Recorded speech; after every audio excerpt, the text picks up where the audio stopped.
আমাদের বাংলাদেশে ওয়ার্ল্ড কাপটা এক ভিন্ন রকম আমেজ দেখা যায় সকলের মাঝে। তার কারণ ভিন্ন নয়, কারণ 4 বছর পর পর ওয়ার্ল্ড কাপ অনুষ্ঠিত হয়। এটি একটি লম্বা সময় পর পর সকলে একত্রিত হয়, একসাথে খেলা দেখে। বাংলাদেশে স্বভাবতই দুটি দল বেশি লক্ষ্য করা যায়, আর্জেন্টিনা এবং ব্রাজিল। আমি একজন আর্জেন্টিনা সাপোর্টার, সেই হিসেবে আমরা নিঝুম দ্বীপে টাওয়ারে একটি পতাকা উত্তোলন করেছি। অনেক দলের এই পতাকা উত্তোলন দেখা যায়, আমরাই সর্বপ্রথম একটি পতাকা উত্তোলন করেছি। আরও কিছুদিন পরেই আরও পতাকা দেখা যাবে এবং খেলার আমেজে সকলে ভরে উঠবে এই আশা করি আমরা।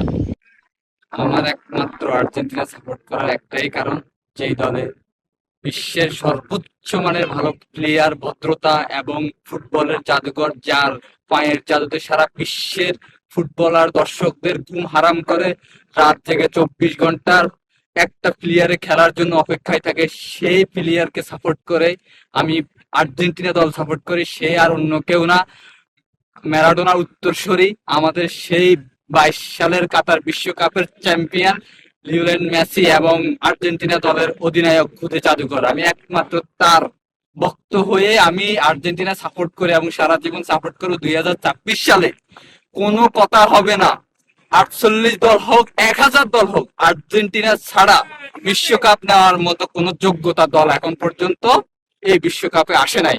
আমরা সেটা 26 সালে এই কাপে আমরা প্রমাণ করব আর্জেন্টিনা কেন বারবার চ্যাম্পিয়ন। আর্জেন্টিনা একটি দল নয়, এটি বিশ্বের প্রতিটি আর্জেন্টিনা সমর্থকের আবেগ। 2022 বিশ্বকাপের পরও এরা থেমে নেই। মাস্টারমাইন্ড লিওনেল স্ক্যালোনির নেতৃত্বে আজও বিশ্বের অন্যতম শক্তিশালী দল আর্জেন্টিনা। বস লিওনেল মেসিও এখনো দুর্দান্ত ফর্মে আছেন।